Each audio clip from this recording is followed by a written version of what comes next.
Hey everybody, Scout Crafty here again. Today we're going to refurbish a beautiful Craftsman vintage.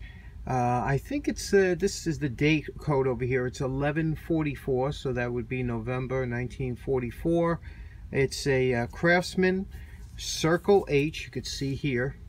They call that a Circle H when you have that H with the circle on it. Circle H Craftsman ratchet, 1/2-inch drive. It's a female. They call it a female because this pops out, and that's also how you would reverse the, whether it be tighten or loosen, you would put it in one end or the other. It's a little tight. We'll loosen it up, but very strong spring. It has blue in here, blue paint. I know I might piss a lot of people off, but I'm going to change that to red. I think I like red much better. And the knurling is good, but there is a lot of surface pitting, but I think we can bring this back. So let's see what we can do. First thing obviously we're going to do is get rid of the paint in there. We're going to do that with some paint strip. I like to use this zip strip. Now this is an old container. I don't know how old this one is, but it comes in a yellow container now. Zip strip. This is liquid, but it's actually like a gel. It comes a gel or a liquid. You use the liquid for stain. The gel is more like what this is, and we'll be using this for what we're using, and I'll show you how you use it. Okay, we have a small little cup. You use a can. Be careful with plastics. It could eat its way through some plastics, but I got a little aluminum foil. This is the zip strip. I have a little acid brush here, and all we're going to do is we're going to take some zip. You don't need a lot. Take some zip strip and put it in the middle here, and let this soak in. And you can see that's a coverage right there. And we're going to let that soak in. It takes about 15 minutes and all that paint will bubble off, and you can just take a small brush, a toothbrush or a brass brush, and get all that paint out of there. Okay, we don't even have about 5 minutes of wait time.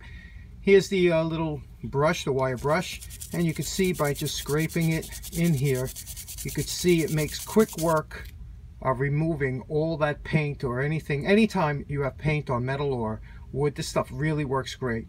5 minutes, it beats trying to brush all that out by hand with manual force. So we're going to do both sides, and then we'll get to working on the rest of the wrench. After the paint is removed, we use some denatured alcohol to stop the action of the paint stripper, and this is what it leaves you. All the paint is gone. Now we can start working on the wrench. First thing we're going to do, we always take it over to the wire brush and see what we have underneath. So let's do that. Now, if you've seen a lot of my videos, you've seen me do this before, but one thing I want to talk about is knurling. If you look closely at the knurling, you could see it's a crisscross affair here. And if you go at it straight with the brush or across laterally, you're going to miss a lot of the grooves. You have to go in at like a 20-degree angle this way, then turn the wrench and go at a 20-degree angle this way and work itself into these grooves because they twist around the handle. And I'll show you what I mean. I'm going to start off this side here, and you can see the groove, and I'm working with the groove here. Working with the groove, and then move over a little bit. And you can see it makes a huge difference. Then when you go to the other side here, you got to do the same thing, and that's only the way that you'll be able to get the knurling clean. If you try and do it back and forth, you're just going to wear the knurling out. You can see a little bit of a difference there. And let's see what the side looks like just from hitting real quick. Okay, you can see that's going to come up real nice. So let's do this, finish it up, and I'll show you what it looks like. Well, we just finished the wire brush, and as you can see, it took off all the exterior rust.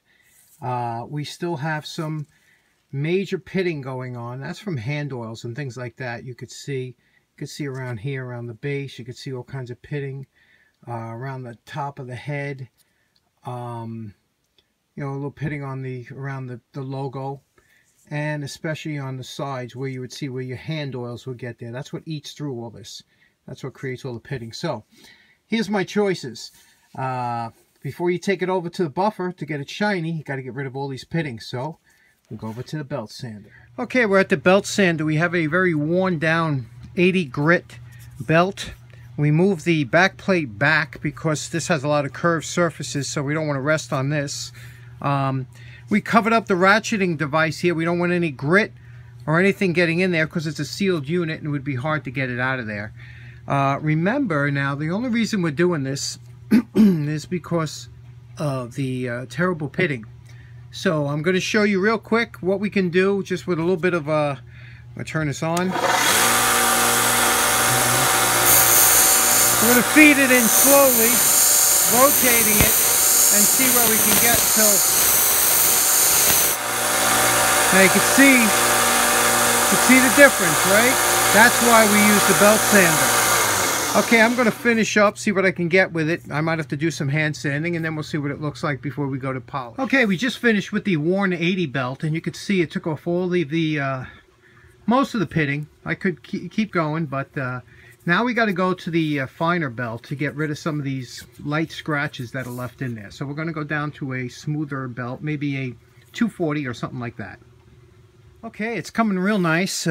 We got most of the pitting out, but you see, and we went down to a 320 on the belt sander, and it's coming out real nice. Now, we're going to go to the buffer. What the buffer does is, you see how this will leave a little like jeweled effect from the sanding. Well, the buffing will take that right out and smooth everything out and get this nice and glossy. And also take care of this faceplate. Okay, so we'll see what that does. Quick example of how nice the buffing works. Load up the wheel a little bit. You've seen this done before, but when we apply the buffing wheel to the base, you saw how the base looked a minute ago. Now you can see how this will mirror it out and make all those little scratches disappear. And we just move it around, and you can see what we're getting to. So we're going to do that with the whole wrench, sides and everything, and you can see how nice this will come out. Okay, we finished the polish, and you can see we got out most of the pitting. It looks real nice. Look at the bottom. Remember I was telling you how that will all come out nice? And yeah, it came out really nice. The plates are difficult. It's hard to get the pitting out of there. But what we want to do now is we want to lubricate it before we do any of the painting. So what we're going to use is, I like to use this stuff called Aerocroil. And it's a penetrating oil. And basically what we'll do is we'll inject that into there and work it around until it comes out clean, more or less, you know, without a lot of grease and stuff, and then we'll oil it. So we'll do that now before we do any paint work. Okay, we're ready for paint. We taped up the wrench and we cut out what we don't want sprayed. We also denatured alcohol and cleaned up the inside of that really good so that the paint will stick. And we're heating up the paint now. We heated this up to 100 degrees. We're heating the paint up now, and we're going to spray it. Okay, we're finished. It's been about 24 hours. The paint is dry. And what we did with the paint, we wanted these letters to pop out. So what we did is we glued a little bit of sandpaper on some wood here on both ends.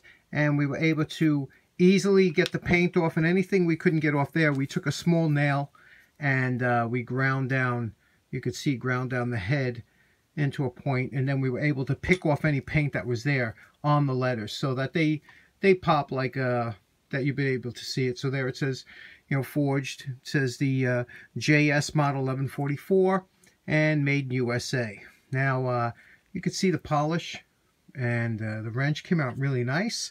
And the only thing left to do, we oiled it. We put some 10, well, we used 3-in-1 oil, but that's a 10 weight oil. We made sure there's a lot of oil in there. And we're going to try it out now. So let's see how it works. Okay, this is my wrench tester. It's a valve spring with a couple nuts on there. It's 11/16 nut, and we have a socket here. So we're going to place this onto the ratchet. Clips on nicely, holds nice. We'll place it onto here, and we'll see how this... Oh, that feels beautiful. Okay, this is a 20 tooth per... full rotation, 20 teeth, and that's not a lot by today's standard, but it feels really nice, works really smooth. And you can see now, as you use it, some of the oil will come back out because I oiled it a lot. But that's the restoration of this wrench. It's a nice Craftsman. Polish came out nice all the way around, and a good user. Anyway, I hope you enjoyed the restoration. Hope this helps you out, and maybe you'll take one of your old wrenches and restore them. Okay, take care now. Have a good one.